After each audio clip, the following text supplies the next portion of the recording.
Beneath the Seattle Rain. Part 1. The First Raindrop. Seattle has always been a city of rain and whispers. The streets glisten at night under the amber glow of streetlights, puddles reflecting neon signs of coffee shops and late-night diners. I used to love that about this city, its melancholy beauty, the way it made you feel like every story mattered.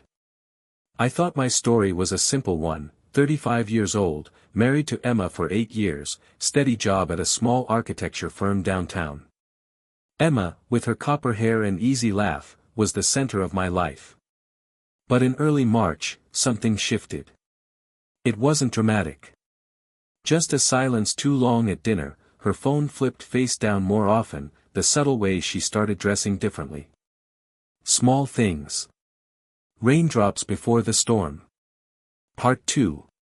Cracks in the routine. We had rituals: morning coffee together, Friday dinners, Sunday walks by Lake Union. I noticed those rituals slipping. She started working late, or so she said. Her excuses felt rehearsed. One night, while washing dishes, I asked casually, "Big project keeping you at the office?" Her shoulders tensed before she answered. "Yeah, a client presentation. You know how it is." But I did know, and Emma wasn't in advertising anymore. She had left that firm 6 months ago. The realization hit me quietly, like a cold draft through a window left ajar. I didn't confront her then. I just nodded, dried my hands, and pretended everything was fine. Part 3. Whispers of doubt. Seattle's spring brought constant drizzle. I walked home from work one evening, soaked despite my umbrella, and saw Emma's car parked 2 blocks away from our apartment instead of in the garage. Inside, I found her in the kitchen, hair damp, cheeks flushed. "You're home early," I said. She smiled too quickly. Traffic was awful. Parked around the corner. But I knew the traffic wasn't awful. I had just walked those very streets. That night, as she slept, I stared at the ceiling, the sound of rain tapping the window. Doubt had planted itself in me, and it grew roots fast. Part 4. The First Clue. Saturday morning, I offered to make us pancakes. While she showered, I reached for flour in the cupboard and noticed her purse left on the counter. I'd never gone through it before. My hands shook as I opened it. Inside was a folded receipt from a bar in Capitol Hill: 2 cocktails, 2 appetizers. Dated Thursday night. The same night she said she was at the office. When I asked her later, her eyes flickered just for a second. "Oh, Sarah and I grabbed drinks after work. Forgot to mention." Sarah lived in Portland now. Part 5. The confrontation deferred. I wanted to scream. To demand the truth. But instead, I swallowed it. I told myself I needed more proof, that I couldn't accuse her on suspicion alone. So I watched. Listened. Every vibration of her phone at night made my chest tighten. Every new perfume she wore felt like betrayal. I memorized the lies, one by one, stacking them like bricks until I could barely breathe beneath the weight.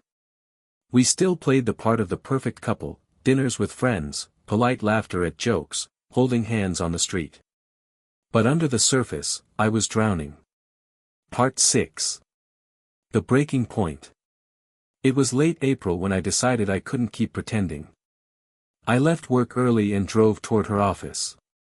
But instead of turning into the building's parking lot, she drove past, down to the waterfront.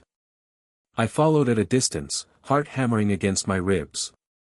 She parked near a small cafe, and I saw him, a man tall, dark jacket, waiting by the entrance. She smiled in a way she hadn't smiled at me in months. They embraced. Not long, but long enough. Long enough to break me. Part 7. Shards of truth. That night, when she came home, I asked, "Who is he?" Her fork froze halfway to her mouth. The second stretched, heavy and unbearable, until she set it down. What are you talking about?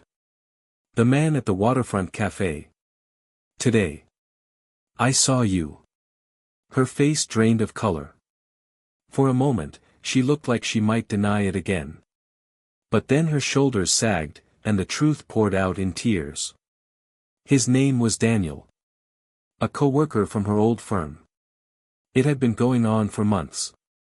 Part 8. The storm inside. I listened, silent, as rain lashed against the windows. Her words blurred together, confessions, apologies, excuses. She claimed she still loved me, that it was a mistake, that she hadn't wanted to hurt me. Inside me, anger warred with sorrow. I wanted to smash the dishes, to leave the apartment and never come back. But I stayed. I listened. I let the pain carve its way through me. You killed us, Emma, I finally whispered. Part 9. The choice. The days after were a blur.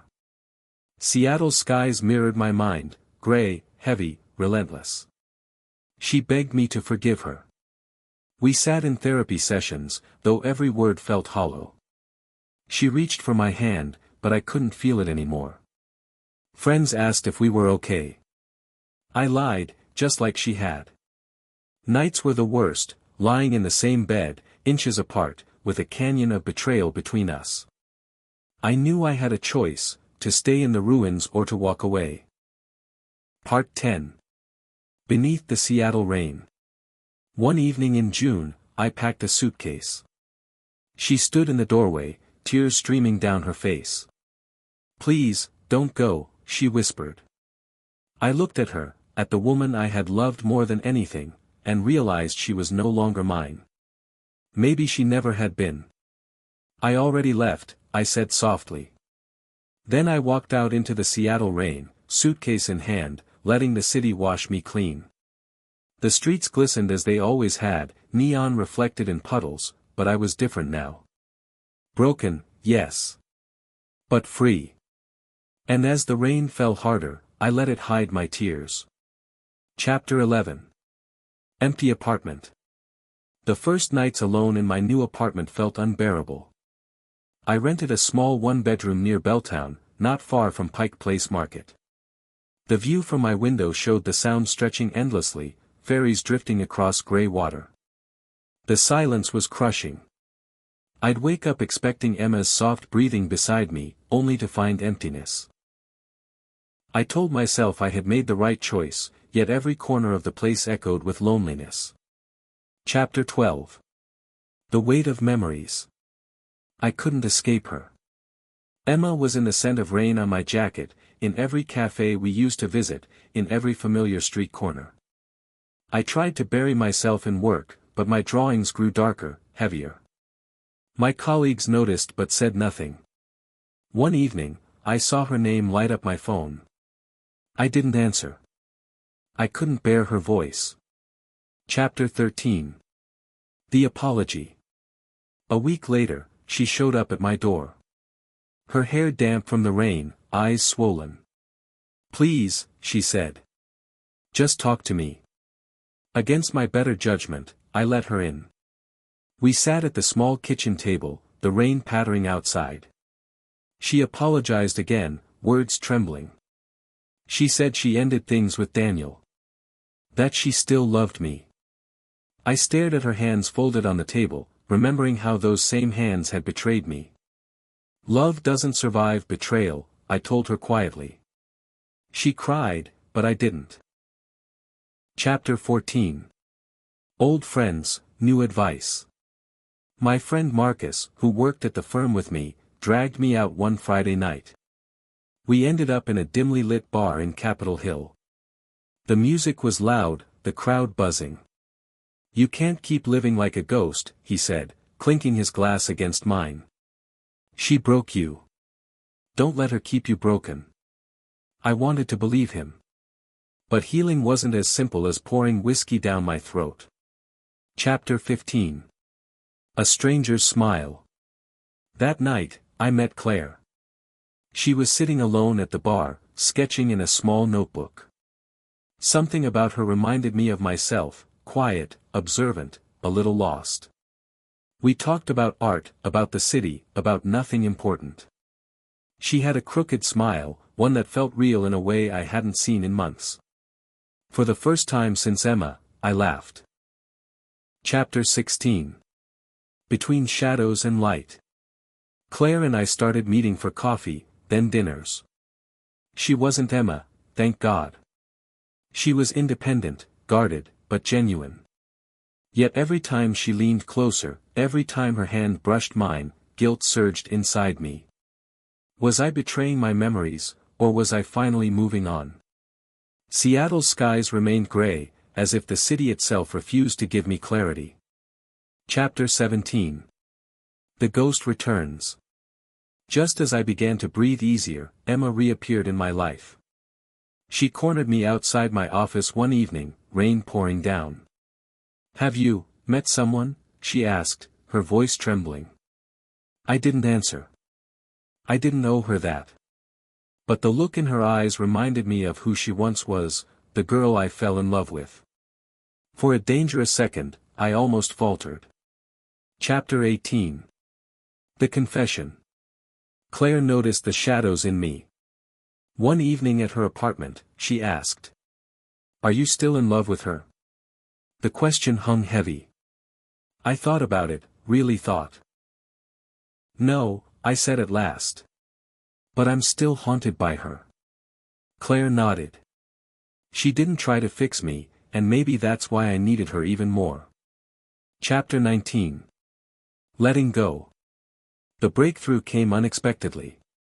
I was walking by Lake Union, the same path Emma and I used to take.